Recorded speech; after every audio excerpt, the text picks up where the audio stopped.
जय हिंद दोस्तों। स्वागत है आपका हमारे और आपके प्यारे इस यूट्यूब चैनल 92 एड्यू पर। आज का हमारा टॉपिक है फिजिक्स का यूनिट 4 केपलर्स लॉ। तो आज हम डिस्कस करेंगे केपलर्स फर्स्ट लॉ के बारे में कि केपलर ने ग्रहों के लिए अपने नियम दिए थे ग्रहों के लिए। तो केपलर की ग्रह संबंधी जो पहला नियम है हम उसके बारे में डिस्कस करेंगे और इसका जो डेरिवेशन है उसे हम प्रूफ करेंगे। तो चलिए आज का हमारा टॉपिक शुरू करते हैं। तो ये रहा हमारे केपलर्स फर्स्ट लॉ का कथन स्टेटमेंट। केपलर ने अपने पहले लॉ में कहा था कि प्रत्येक ग्रह सूर्य के चारों ओर एक दीर्घवृत्ताकार कक्षा में चक्कर लगाते हैं और जिसके एक फोकस पर सूर्य स्थित होता है। अब इसे समझते हैं हम। जो सूर्य होता है, चलो मान लो ये सूर्य है, तो जो ग्रह होते हैं सूर्य के चारों ओर ऐसे गोल गोल चक्कर नहीं लगाते। अभी तक हमने क्या पढ़ा कि चारों ओर ऐसे गोल गोल वृत्ताकार कक्षा में चक्कर लगाते हैं, लेकिन ऐसा नहीं होता। जो ग्रह होते हैं वो सूर्य के चारों ओर दीर्घवृत्त मतलब वृत्त को ऊपर से ऐसे दबा दिया जाए तो दीर्घवृत्त बन जाता है। तो जो ग्रह होते हैं वो सूर्य के चारों ओर इलिप्टिकल पाथ में चक्कर लगाते हैं दीर्घवृत्ताकार पथ में चक्कर लगाते हैं जिसके एक फोकस पर सूर्य स्थित होता है। क्योंकि इलिप्टिकल में जानते हैं, नहीं सॉरी इलिप्स में जानते हैं आप कि एक ये फोकस होता है और एक ये फोकस होता है, दो फोकस होते हैं। दोनों में से किसी एक फोकस पर सूर्य स्थित होता है। हमने इस फोकस को माना है। हम यहां पर भी सूर्य मान सकते थे। दोनों फोकस में से किसी एक फोकस पर सूर्य हमारा स्थित होता है। ये कहा था केपलर ने अपने पहले नियम में। और ये वाला जो टॉपिक है हमारा, ये टॉपिक बहुत ही ज्यादा मोस्ट है 10 नंबर के हिसाब से। ये वाला आपका पेपर में 10 नंबर का आएगा अगर आएगा तो, और 10 नंबर में ये 90 से 95% तक मोस्ट है। तो इसे आप पूरा देखें। अब इसका जो डेरिवेशन है उसे हम प्रूफ करते हैं।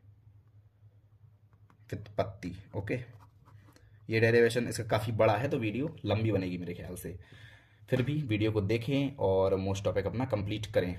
तो चलिए देखते हैं व्युत्पत्ति। इसमें व्युत्पन्न करना क्या है, सबसे पहला हमारा यही चीज है। अभी केपलर ने कहा कि प्रत्येक ग्रह सूर्य के चारों ओर दीर्घवृत्ताकार कक्षा में चक्कर लगाते हैं, हमें इतना बस पता है।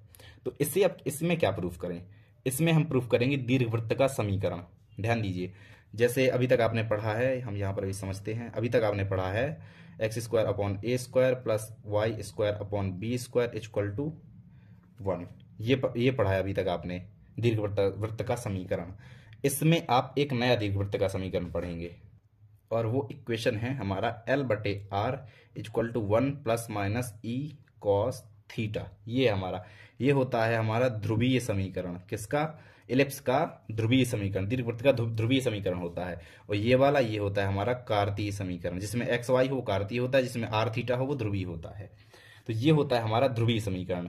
इसे हम प्रूफ करेंगे इसमें। तो ये तो हुई बात की बातें। अब चलिए अब इसका डेरिवेशन हम प्रूफ करते हैं। डेरिवेशन प्रूफ करने के लिए सबसे पहला काम आप क्या जानते हैं? वेक्टर बराबर गुरुत्वाकर्षण के सूत्र से gmm/r² इंटू आर कैप। अगर हम वेक्टर फॉर्म में ले तो आर कैप और r², वो ये माइनस का होता है आगे, ठीक है। माइनस gmm/r², ये आप जानते हैं गुरुत्वाकर्षण के फॉर्मूला से। और एक और चीज, अगर त्रिज्यीय बल, एक सेकंड रुको, क्योंकि जो ग्रह पर सूर्य के कारण बल लग रहा है, वो त्रिज्यीय बल है और केंद्रीय बल, सेंट्रल फोर्स है और रेडियल फोर्स है। तो अब देखो ये फॉर्मूला, इसे आपको याद करना पड़ेगा। इसमें काफी सारे पद हैं, इसे डेरिवेशन प्रूव करना है, काफी सारे पद हैं जो आपको याद करने पड़ेंगे। तो सबसे पहला पद तो यही है d2r upon dt² minus R D theta बटे dt का whole square into R cap. ये फॉर्मूला होता है, न्यूटन के नियम होता है। ये होता है बल बराबर द्रव्यमान गुणे त्रिज्यीय त्वरण। तो ये बल बराबर द्रव्यमान ये हो गया और त्रिज्यीय त्वरण का ये फॉर्मूला होता है। क्लियर है? अभी देखो इनके लेफ्ट साइड सेम है तो राइट साइड भी इनके सेम कर लेंगे। राइट साइड सेम मतलब m d2r upon dt² minus R D theta upon dt का whole square and R cap equals to minus gm small m बटे r² इंटू आर कैप। अब m से m मर गया, R cap से R cap, और कुछ नहीं। तो हमारी इक्वेशन बनी d2r upon dt² minus R D theta upon dt का whole square equals to minus gm बटे आर स्क्वायर। यहां तक क्लियर है सबको? अब एक चीज देखो, डी थीटा बटे dt ये क्या होता है? ये आप पहले ही पढ़ चुके हैं। डी थीटा बटे dt डी टी, ये होता है ओमेगा, कोणीय वेग, एंगुलर वेलोसिटी, ये होता है ओमेगा का मान। थीटा, थीटा मतलब कोणीय विस्थापन, तो कोणीय विस्थापन परिवर्तन की दर को कोणीय वेग कहते हैं। एंगुलर डिस्प्लेसमेंट के चेंज ऑफ रेट को एंगुलर वेलोसिटी कहते हैं। तो इसकी जगह हम रखेंगे omega, D two are upon D T square minus R omega square equal to minus G M upon R square. ये आप पढ़ चुके हैं, इसलिए यहाँ पर हमने ओमेगा लिख दिया। अब आगे यहाँ तक सबको क्लियर है। अब आगे ध्यान से देखो, इस पूरे में ये चीज़ आपको ध्यान देनी है, ये जो मैं आप कर रहा हूँ, इस पूरे में आपको आर क्यूब से गुणा करना है। अब आर क्यूब से देखिए गुणा किया अपन ने, d two are upon D T square minus r की power 4 omega square G M r. यहाँ तक क्लियर। इसे हम डाल देते हैं इक्वेशन नंबर 1। ये चलो इक्वेशन नंबर 1 हमारी डल गई। अब आगे देखते हैं। अब अपन को कुछ चीज़ें माननी है। देखो अपन मानना क्या क्या है। क्या मानना है? सबसे पहला आर बराबर 1/u, ये अपन को मानना है, ध्यान देना, ये माना। और ओमेगा बराबर h/r², इम्प्लाई जिसे ऐसे भी लिख सकते हैं, h बराबर ओमेगा आर स्क्वायर लिख सकते हैं, ऐसे लिख सकते हैं। और इसे अपन कैसे लिख सकते हैं, u = 1/r, ये लिख सकते हैं। ध्यान देते जाना, इन्हीं को घुमा फिरा के इन्हीं में लिखूंगा। और इसे अपन कैसे लिख सकते हैं? हाँ, तो जितनी चीज़ें हम मान रहे हैं उन चीज़ों को ध्यान में रखिए, ये चीज़ आपको माननी है। r बराबर 1/u, ओमेगा बराबर h/r², और तो फिर इसी को हम लिख सकते हैं h बराबर ओमेगा r²। और एक चीज़ इसी में ध्यान देना, अगर हम ये लिख दें तो h = ओमेगा अपॉन u² लिख सकते हैं, या फिर ओमेगा बराबर h/u², और कुछ इतना कुछ लिख सकते हैं अपन, क्लियर है। या फिर ओमेगा की जगह d(θ/dt) = h/u²। ये चीज़ें आपको मानना है और इसी में घुमा फिरा के वैल्यूज़ निकाल रहे हैं, क्योंकि आगे चल के हमें वैल्यूज़ रखनी पड़ेगी, इसलिए हमने निकाली हैं वैल्यूज़। तो चलिए अब आगे देखते हैं। तो अभी देखिए यहाँ पर r और d2r/dt², ठीक है। तो हमें क्या चाहिए, इस वाले इक्वेशन के लिए हमें चाहिए है सबसे पहले r तो है हमारे पास 1/u। अब d2r/dt² चाहिए, तो हम पहले निकालेंगे dr/dt और फिर d2r/dt² निकालेंगे। तो चलिए निकालते हैं dr/dt, और वो कैसे निकालेंगे वो चीज़ आप देखिए। अभी हमने क्या माना, हम देखो dr/dt हमें ये चाहिए ना, equal to d/dt into r। कोई दिक्कत? कोई नहीं। तो d/dt, r का मान 1/u, ये भी ठीक है।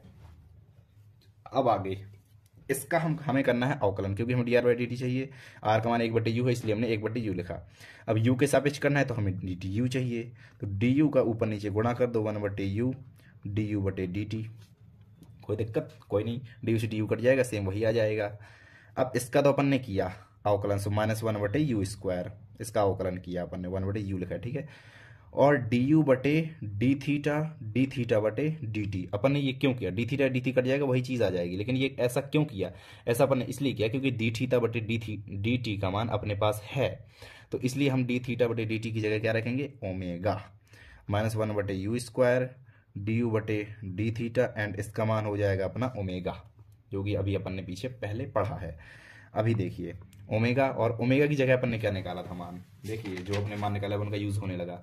ओमेगा बराबर h/u² अपन ने निकाला था मान, तो चलिए वो रखेंगे। अब ओमेगा बराबर h/u² -1/u² du/dθ and h/u², u² से u² निपट गया, तो -h du/dθ। किसका मान निकला? dr/dt का मान हमारे पास निकल आया। dr/dt का मान हमने निकाल लिया। अब हमें चाहिए d2r/dt² का मान, तो चलिए अब हम वो भी निकालते हैं।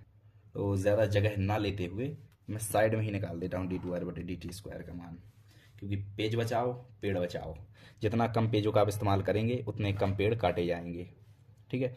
तो चलिए d2r/dt²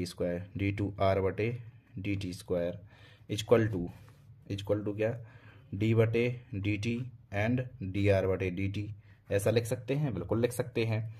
अब dr/dt का जो अभी हमने मान निकाला है उसे रखेंगे, d/dt -h du/dθ, ये अभी अपन ने मान निकाला है। अब हमें इसमें कुछ करना है, खुराफाती दिमाग। तो इसमें खुराफाती के लिए देखो, नीचे बटे डी थीटा है तो हमें यहाँ पर डी थीटा बनाना पड़ेगा। डी थीटा बनाओ, डी बटे D theta minus h d u बटे D theta and d theta बटे D t. Theta d theta cut जाएगा, सेम आ जाएगा ना, तो हमने डी थीटा को ऊपर नीचे गुणा कर लिया। अब आगे देखें आप, डी थीटा तो एच तो बाहर, हमारा एच बाहर आ गया, चलो, और डी बटे डी थीटा डी यू बटे डी थीटा, तो हमारा क्या बनेगा डी टू यू बटे डी थीटा स्क्वायर एंड इसकी वैल्यू हमारे पास क्या है ओमेगा। ध्यान रखिए इसकी वैल्यू अपने पास ओमेगा, और ओमेगा बराबर क्या है एच यू स्क्वायर।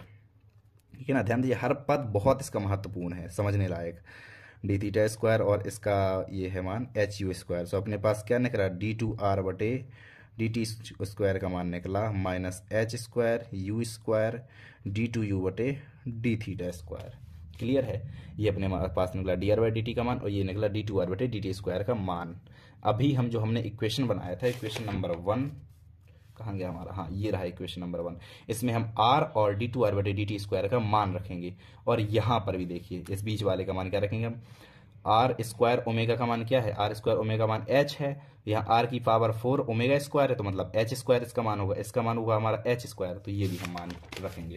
तो चलिए अब हम वैल्यू रखते हैं समीकरण 1 से, और ये जो मैं सॉल्व कर रहा हूँ इसे आप कर दीजिए, नोट्स की तरह सॉल्व हो रहा है, बिल्कुल हर स्टेप बिल्कुल आराम से सीधा एक ही डायरेक्शन में। तो इसे हम नोट्स भी ऐसे बना सकते हैं। चलिए आर क्यूब सबसे पहले था तो 1/u³। ठीक है, ध्यान दे जाइए, सिर्फ अपन वैल्यू पुटअप कर रहे हैं अभी। और D two R by D T square, so minus H square U square D two U बटे डी थीटा स्क्वायर। इसका डेरिवेशन बहुत बड़ा है, आराम से पेशेंस रखें, समझते जाएं। और अपन ने ये देखिए इसकी जगह पर लिख दिया एच स्क्वायर, ये इसकी जगह पर मान, इसकी जगह पर अपना मान माइनस जी एम आर, तो जी एम का तो कुछ मान ही नहीं है, माइनस जी एम और आर की जगह 1/u। क्लियर है यहाँ तक। अभी आगे 1/u³ का अंदर अपन चलो गुणा करते हैं। सो माइनस एच स्क्वायर बटे क्यूब से स्क्वायर गया मतलब u, एक सिंगल बचा, डी टू यू बटे D theta square minus H square equals to minus G M बटे u। ये मिला अभी हमको। अब एच स्क्वायर बटे यू अगर हम कॉमन ले लें, एच स्क्वायर बटे यू, और किस में ले, माइनस में कॉमन ले, तो अंदर क्या बचेगा डी टू यू बटे D theta square plus you भी बचेगा, यू भी, यू कॉमन है यहाँ पर, यू है नहीं तो यू बचेगा हमारा, equal to minus G M बटे यू, ये बचेगा हमारा। और u से u निपट जाएगा, u से u पर निपट गया, तो हमारे पास क्या बचा। और अगर हम एच स्क्वायर को उस तरफ भेज दें, माइनस से माइनस खत्म, एच स्क्वायर को उस तरफ भेजेंगे तो हमारा बनेगा डी टू यू बटे D theta plus U equal to G M बटे एच स्क्वायर। क्लियर है, इतना ही तो आएगा। और जी एम बटे एच स्क्वायर को अपन इस तरफ लाएं, डी टू यू बटे D theta square plus U minus G M बटे एच स्क्वायर इक्वल्स टू 0। इसे अपन एक साथ लिख लेते हैं, क्योंकि प्लस से तो कुछ प्रभाव नहीं पड़ना चिन्ह पर। ठीक है, अब ये वाला जो हमारा इक्वेशन, इसे चलो इक्वेशन नंबर 2 डाल देते हैं अपन। अभी ध्यान से सब स्टेप देखते जाइए। हमने क्या बनाया, सबसे पहले एफ ने मान निकाले, दोनों की तुलना करके हमने एक इक्वेशन बनाया, और ये चीज़ मानी है आर बराबर 1/u, ओमेगा बराबर एच बटे आर स्क्वायर, ये चीज़ मानी, और इनसे सब अपन ने मान निकाले, कुछ छोटे मोटे मान निकाले। इसके बाद डी आर बटे डी टी निकाला और डी टू आर बटे डी टी स्क्वायर निकाला। फिर उसमें हमने इन जो माने हैं, जो मान निकाले हैं या फिर माने हैं, उनके मान हमने इक्वेशन नंबर 1 में रखे और हमें एक नया इक्वेशन मिला। इसके बाद अब आगे देखिए, आगे हमें एक छोटा सा मान चाहिए, किसका, हमें चाहिए D two upon D theta square U minus G M बटे एच स्क्वायर। ये ध्यान दीजिए, मैंने पिछली वाली लाइन नहीं लिखी यहाँ पर, मतलब ऐसे मत कहना कि ये वाला जो इक्वेशन था नीचे वाला, ये वाला जो था उसी को टिप दिया। इसमें u भी है यहाँ पर और थीटा भी है, यहाँ ये प्लस भी है यहाँ पर, और यहाँ पर देखो कुछ नहीं है। ये हम बता रहे कि इसका मान चाहिए हमें। इसका मान क्या आएगा, क्योंकि ये तो हमारा कांस्टेंट है, पूरा माइनस लगा, ये तो हमारा कांस्टेंट है जी एम बटे एच स्क्वायर, तो इसका मान आएगा डी टू यू बटे डी थीटा स्क्वायर। तो डी टू यू बटे डी थीटा स्क्वायर की जगह पर हम ये लिख सकते हैं। मैं यहाँ पर ये बताने की कोशिश कर रहा हूँ कि इसकी जगह पर अपन ये लिख सकते हैं। तो चलिए अब लिखते हैं। समीकरण कौन सा था, समीकरण 2 से सबसे पहला पद यही था हमारा, तो उसकी जगह हम लिखेंगे डी टू बटे D theta square U minus G M बटे एच स्क्वायर। ये हो गया पहला पद हमारा, और plus U minus G M बटे एच स्क्वायर। ठीक है, तो plus U minus G M बटे एच स्क्वायर इक्वल टू 0। इसलिए मैंने ये चीज़ बताई है कि हम इसकी जगह पर ये रख सकते हैं, इसलिए हमने यहाँ पर ये रखा। अब देखिए आगे, इसे भी हमको इक्वेशन दे देते हैं, इक्वेशन नंबर 3।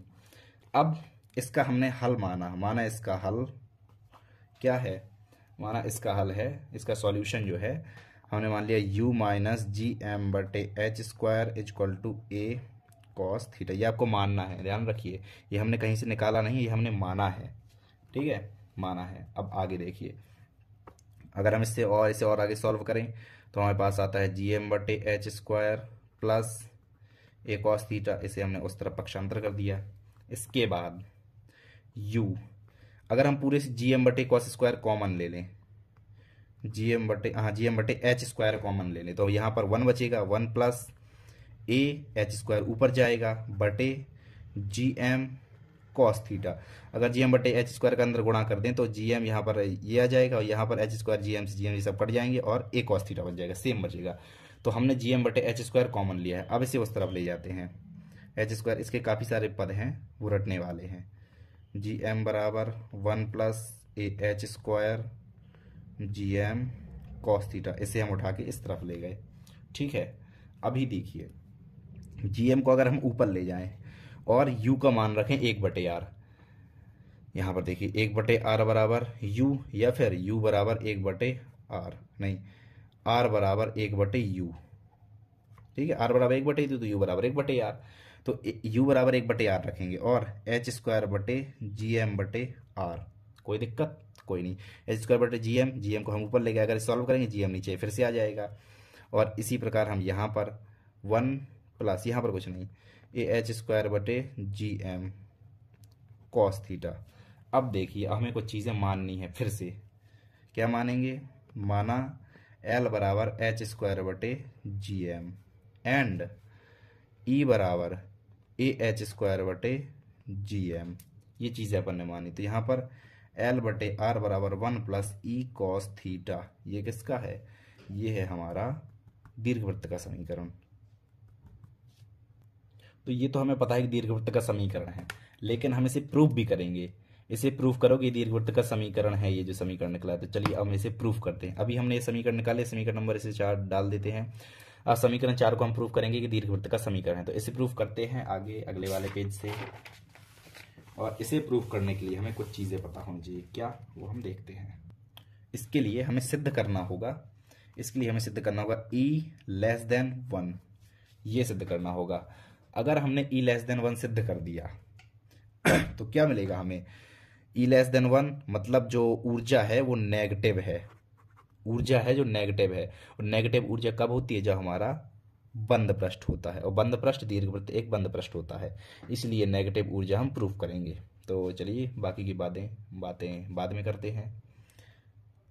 अगर हम ग्रह की टोटल एनर्जी की बात करें E इक्वल टू, तो क्या होगी, वो potential energy plus kinetic energy, गतिज ऊर्जा प्लस स्थितिज ऊर्जा होगी। तो गतिज ऊर्जा का फॉर्मूला 1/2 mv² होता है, mv², और प्लस स्थितिज ऊर्जा का क्या होता है फॉर्मूला, माइनस जी एम बटे आर। अगर मेरी आपने स्थितिज ऊर्जा वाली वीडियो देखी हो तो माइनस जी एम बटे आर, ये होता है फॉर्मूला।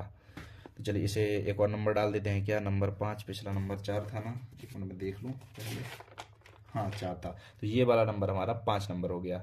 अभी आगे देखिए, क्योंकि जब ग्रह सूर्य के चारों ओर घूमता है तो एक समय ऐसी आती है, एक समय ऐसा आता है कि जब ग्रह से दूरी जो है सबसे अधिक होती है, और एक समय जब ग्रह से दूरी सबसे कम होती है। ये दो कंडीशन होती है, मतलब R maximum and R minimum, ये दो कंडीशंस हैं। तो इनके लिए सबसे पहले आप जानते हैं v बराबर ओमेगा इंटू आर होता है। ओमेगा की जगह अपन क्या लिख सकते हैं, v बराबर डी थीटा बटे डी टी इंटू आर होता है, ये भी ठीक है।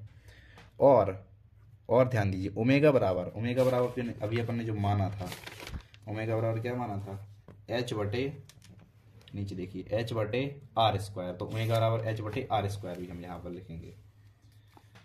v इक्वल टू एच बटे आर स्क्वायर इंटू आर, तो क्या मिला हमें, बराबर h बटे आर, v बराबर h बटे आर हमें मिला। क्लियर है। अब आगे देखिए, अब हम मिनिमम और मैक्सिमम के लिए निकालते हैं। तो सबसे पहले देखो यहाँ पर अगर हम ई इक्वल्स टू करें 1 अपॉन यहाँ से ऊपर से 1/m, वी की जगह एच बटे आर, तो एच बटे आर सबसे पहले लिख लेते हैं मिनिमम के लिए, मिनिमम का whole square minus G M small M R minimum, ये हो गई हमारी। और इक्वल्स टू 1/m, दोनों जो सबसे ज़्यादा दूरी पर और सबसे कम दूरी पर दोनों ऊर्जाएं बराबर होंगी, तो एच बटे आर मैक्सिमम, दोनों ऊर्जाएं नहीं, जो टोटल एनर्जी है वो बराबर होगी हमारी, minus G M small M upon R maximum. Clear है यहाँ तक? अभी आगे देखो, मिनिमम और मैक्सिमम की कंडीशन, यहाँ पर स्क्वायर लगाना भूल गया, मिनिमम और मैक्सिमम की कंडीशन अपन ने देख ली। इसे एक और इक्वेशन नंबर 6 डाल देते हैं। अभी देखिए इक्वेशन नंबर 6 डाल दिया अपन ने। अब इसके बाद समीकरण से अभी अपन ने क्या देखा समीकरण से, एल बटे आर बराबर 1 प्लस ई कॉस थीटा, ये देखा।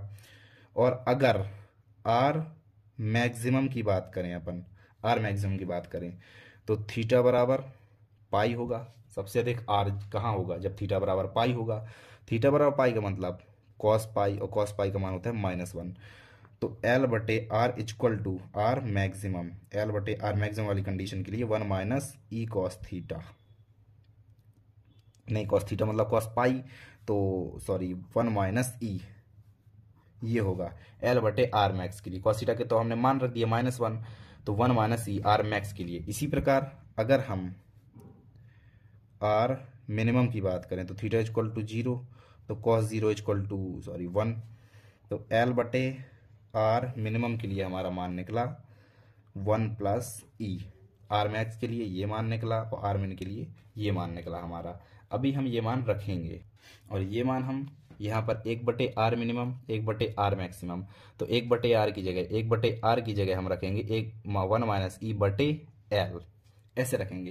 तो समीकरण कितना था हमारा? 6वां समीकरण 6 से क्या है हमारा? E equals to 1/2m H square, H square अपन ने बाहर निकाली है, देखो ये वाला एच अपन एच स्क्वायर अपन ने बाहर निकाल लिया। इसके बाद 1/r की जगह आर मिनिमम है सबसे पहले, तो हम ये वाई रखेंगे, तो 1 प्लस ई अपॉन एल की whole power 2 minus G M small m 1 plus e upon L, 1/r की जगह अपन ने ये रख दिया। और अभी देखिए आपने मान निकाला, मान माना था किसका? एल का। एल का क्या माना था? अभी अभी मैं दिखाता हूँ, रुको। 1 बटे M H square 1 plus e बटे एल का मान क्या माना था आपने? अभी पीछे एल बराबर क्या माना? एच स्क्वायर बटे जी एम, हर पद आपको ध्यान से रखना है। एच स्क्वायर बटे जी एम, एल बराबर माना था और का होल स्क्वायर, तो यही मान अपन रखेंगे G M small m 1 plus e बटे एच स्क्वायर बटे जी एम। चलो भैया अच्छी बात है, अपन ने मान रख दिए। इसके बाद जो ई है इसे हम लाएंगे आगे, लेकिन अभी हम इसे सॉल्व कर लेते हैं। चलो, और सॉल्व कैसे?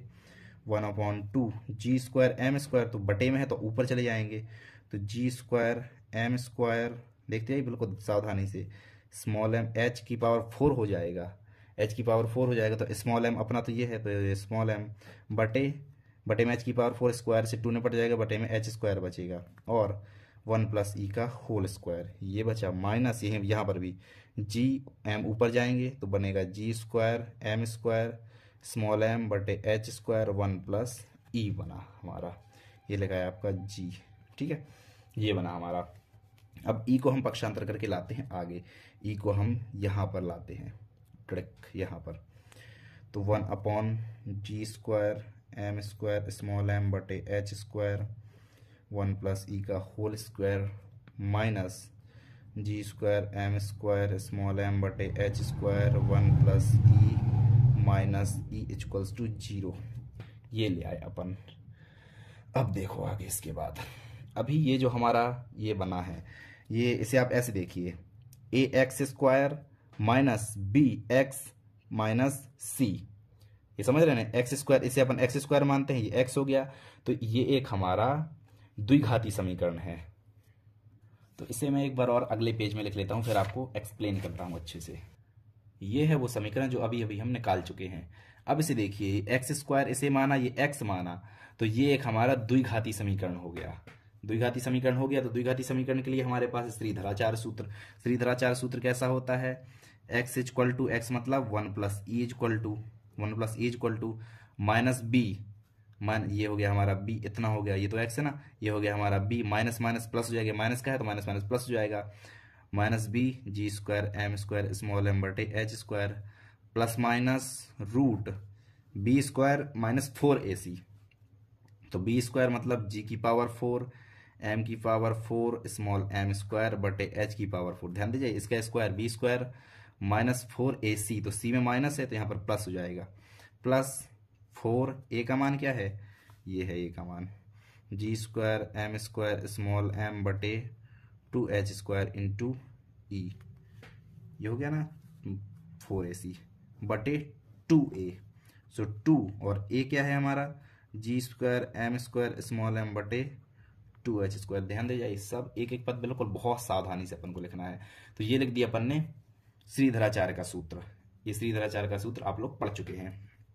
अभी हम इसे सॉल्व करेंगे थोड़ी और आगे। 2 से 2 कट गया, 1 प्लस ई, ठीक है। और इससे ये देखो, अगर हम अलग अलग बटा लगा दें, इसमें एक बटा लगा दें, इसमें एक बटे में लगा दें, तो इससे ये बिल्कुल सेम है, ये दोनों निपट जाएंगे एक दूसरे से। तो बचेगा यहाँ पर 1 प्लस माइनस, और अभी हम रूट में नहीं लेते हैं, अगले पद में हम लेंगे, जी की पावर 4 एम की पावर 4 एम स्क्वायर बटे एच की power 4 plus 4 G square M square small m e upon 2h square, और बटे में क्या आया, G square M square small m बटे एच स्क्वायर। एक से एक कट गया हमारा, ये वाला देखिए, एक से एक आगे वाले कट गए दोनों, एक से एक कट गया, तो हमारे पास बचा ई इक्वल टू, अभी देखिए plus minus, E equal to plus minus की कोई ज़रूरत नहीं है लिखने की, और अगर लिख भी लो कोई दिक्कत नहीं है, चलो प्लस माइनस लिख लिया अपन ने। इसे हम अगर रूट के अंदर लेते हैं तो इसका स्क्वायर करना पड़ेगा, तभी रूट के अंदर जाएगा।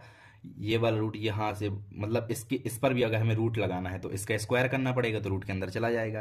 तो चलिए इसका स्क्वायर करते हैं, और इसका स्क्वायर जब हम करेंगे रूट के अंदर ले जाएंगे तो ये और ये पद हमारे सेम हो जाएंगे। इसका जी की पावर 4 एम की पावर एम स्क्वायर बटे एच की पावर 4 ये सेम हो जाएंगे, तो ये दोनों एक दूसरे कट जाएंगे। तो रूट में बचेगा 1, यहाँ पर 1 बचेगा, प्लस 4 तो रहना ही है भैया, 4, अगर चलो 2 से 4 गया 2 बार, तो यहाँ पर आया 2। अब देखिए इसका स्क्वायर रहेगा इसके बटे में, जी स्क्वायर अभी हम लिख लेते हैं, फिर ये तो डायरेक्ट कट गया, अभी हम इसे दिखाते हैं लिख के, फिर देखते हैं ये वाला कैसे कटेगा। तो G square M square small m e बटे एच स्क्वायर बटे में जी की पावर 4, इसका स्क्वायर करके ले जाएंगे अंदर, स्मॉल एम बटे एच की पावर 4, ठीक है। अब देखो अपन काटा पीटी कुछ करते हैं, तो इसका गुणा इससे होता है, उसका गुणा इससे होता है, ठीक है। तो इस प्रकार से अपन e equals to plus minus root 1 plus 2 h की पावर 4, पहले एच की पावर 4 से यहाँ पर 2 बचेगा और एच स्क्वायर निपट जाएगा, तो एच स्क्वायर ऊपर जाएगा हमारा, एच स्क्वायर, और G square M square small m से जी की पावर 4 से 2 बचेगा, एम की पावर 4 से 2 बचेगा, स्मॉल एम कट जाएगा हमारा, स्मॉल एम स्क्वायर तो नहीं है, हाँ यहाँ पर स्क्वायर होगा यार, स्क्वायर है, तो एक स्मॉल एम, 2 स्मॉल एम से एक स्मॉल एम हमारा कट गया, तो एक ये हमारा ई बचा सबसे पहले, तो बटे में जी स्क्वायर एम स्क्वायर, इसमें आपको सॉल्विंग आनी चाहिए, सबसे ज़रूरी चीज़ है इस वाले इक्वेशन में, आपको सॉल्विंग बननी चाहिए। इसे सॉल्व कैसे करना है अपन को, इक्वल टू, अभी हम पूरे का स्क्वायर कर लो, चलो पूरे का स्क्वायर कर लिया, तो स्क्वायर प्लस माइनस उड़ गया, 1 plus 2 H square e equal to G square M square small m, ठीक है। अभी आगे देखो, अगर हम एक को इस तरफ ले आए, एक को इस तरफ ले आए, तो e square minus 1 equal to 2 H square e बटे G square M square into small m. अब हम इन्हें पक्षांतर करते हैं, इस तरफ लाते हैं ई बस को, क्योंकि हमें ई बराबर कुछ चाहिए ना, तो ई बराबर ये बटे में जाएंगे, अभी देखो ई स्क्वायर माइनस 1 ये बटे में जाएंगे, 2h स्क्वायर, 2h स्क्वायर ये ऊपर जाएंगे, तो G square M square small m. अगर इसे हम थोड़ी अच्छे से लिखें, implies e equal to G square M square small m बटे 2h स्क्वायर, और इससे अपन ने माइनस कॉमन कर लिया, ये अपन ने माइनस कॉमन कर लिया, तो 1 माइनस ई स्क्वायर बचा ना। अभी ये देखो जो हमें चाहिए था वो हमारे पास मिल गया। इससे हमें क्या प्रूफ होता है पता है? ये तो इक्वेशन ठीक है, हमें ये मिल गया इक्वेशन, यही है हमारा फाइनल आंसर। लेकिन इससे प्रूफ क्या होता है? अगर ई का मान लेस देन 1 है तो ये तो ऋणात्मक रहेगा ना। अगर ई का मान ग्रेटर देन 1 हो जाए, एक से बड़ा हो जाए, तो माइनस वाली संख्या आएगी और माइनस माइनस प्लस हो जाएगा यहाँ पर। ठीक है, तो माइनस माइनस प्लस तो होना नहीं है, तो माइनस अगर है, ई का मान 1 से अगर कम है तो 1 में अगर 1 से कम घटेगा तो कुछ पॉजिटिव संख्या आएगी, और यहाँ पर नेगेटिव है। नेगेटिव होने का मतलब है जो हमारा जो ही, जैसे कुछ आकृति मान लो, आकृति है वो बाउंडेड है, बंधी हुई है। नेगेटिव ऊर्जा का मतलब होता है, नेगेटिव एनर्जी का मतलब होता है आकृति हमारी बंधी हुई है, और वो आकृति हमारी दीर्घवृत्त। इससे हमें प्रूफ होता है। तो हमने क्या प्रूफ किया? हमने किया दीर्घवृत्त है ये आकृति। क्यों? जब ई का मान इतना है तो नेगेटिव एनर्जी रहेगी, और नेगेटिव एनर्जी का मतलब आकृति हमारी बंधी हुई है, बाउंडेड है बिल्कुल। ऐसे नहीं कि परवलय हो, परवलय ऐसा खुला हुआ या फिर हाई पैराबोलिक ऐसा हो, ये सब नहीं है, पूरा अपना बंधा हुआ है। अगर परवलय हो तो यहाँ पर ऊर्जा हमारी पॉजिटिव होगी। मैंने शायद पलायन वेग में बताया है, पलायन वेग में बताया है कि अगर खुला हो तो पॉजिटिव ऊर्जा होती है, और बंद आकृति हो तो वहाँ पर नेगेटिव ऊर्जा होती है। तो अगर यहाँ पर ई का मान 1 से कम है तो नेगेटिव आएगी, जो कि बंद पृष्ठ मतलब दीर्घवृत्त। इसे हमने इस प्रकार से प्रूफ किया। और एक बार और इसे हम समझ लेते हैं। वीडियो काफ़ी लंबा हो चुका है, लेकिन आप समझिए, आपसे एक बार और अच्छे से आने लगेगा। काफ़ी सारे पेजेस हमारे भर चुके हैं। ठीक है, तो केपलर का पहला नियम क्या करना है, ध्यान से देखिए। एफ, इसे हम जानते हैं, इसे भी हम जानते हैं, इन दोनों को मतलब याद करना पड़ेगा। और दोनों के LHS बराबर है तो RHS पे कोई बराबर करके हमें एक इक्वेशन बनाना है, और ये चीज़ आपको माननी है, ये चीज़ आपको ध्यान रखनी है, ये चीज़ आपको माननी है। R बराबर 1/O और ओमेगा बराबर H/R²। इस बार अपन यहीं पर घुमा फिरा के मान निकाल ले हैं, और मान निकालने के बाद अपन को निकालना है dR/dt और d2R/dt²। इन दोनों के मान अपन ने निकाले, देखो अगल बगल दोनों के मान निकले हैं। और जो मान निकाले अपन ने वो मान रखना है इक्वेशन में, जो कि हम अभी पहले इक्वेशन निकाला है, उस इक्वेशन में अपन को मान रखने हैं। मान रखने के बाद हमें कुछ आगे उसे सॉल्व करना है। इसे यहाँ तक सॉल्व करना है। देखो यहाँ तक सॉल्व किया इसे अपन ने। अब d2u/d थीटा का इसे जुगाड़ करना है। और ये जुगाड़ कैसे करना है? ये यहाँ से जुगाड़ करना है कि अगर ये हमारा कांस्टेंट है तो इसका मान ये होता है, तो इसकी जगह पर d2u/d2 की जगह पर हम ये लिख सकते हैं। इसके बाद हमें मानना है इसका हल ये होता है। इसे हल में घुमा फिरा के आगे ले जाके हमें ये u बराबर gm/HR² और 1 + AH²/gm, ठीक है, इसे घुमा फिरा के हमें, और यहाँ पर वैल्यूज रखनी u की 1/R H²/gm। अब हमें मानना है फिर से L बराबर H²/gm और E बराबर AH²/gm, इन दोनों को मानना है, और यहाँ पर इन दोनों की वैल्यूज रखनी है। ये होता है हमारा दीर्घवृत्त का समीकरण, लेकिन इसे हमें प्रूफ भी करना है दीर्घवृत्त के समीकरण को। तो इस समीकरण को हमने प्रूफ किया कहाँ पर? यहाँ पर। और कैसे प्रूफ किया हमने? माना कि total energy kinetic plus potential energy, और ये हम जानते हैं ये होते ही V बराबर ओमेगा × R। अगर मिनिमम और मैक्सिमम की बात करें, मिनिमम के लिए R min लिख दिया, मैक्सिमम के लिए R max लिख दिया, और अपन ने H/R निकाला, V का मान H/R निकाला, इसमें अपन ने पुट किया मान V का मान H/R।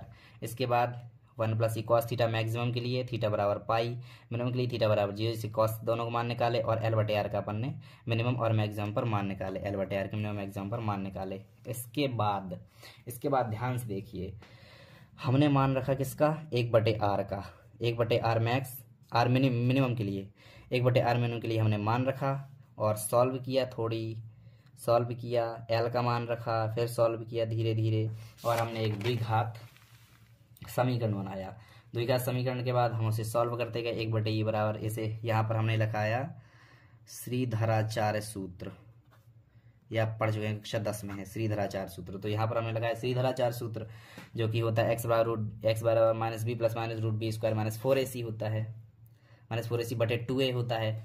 तो इसमें अगर अपन ने थोड़ी सॉल्व किया, अलग अलग बटा लगाया, और इससे हम ले गए रूट के अंदर, ध्यान दीजिए, इसे हम ले गए रूट के अंदर, और फिर हमने सॉल्व किया, ये चीज़ आ गई हमारे पास, ये चीज़ आ गई। इसकी आपको जो सॉल्यूशन है, इसका जो गणितीय मेथड है वो आपको आना चाहिए बहुत अच्छे से, और कुछ चीज़ें आपको याद भी करनी पड़ेगी इसमें।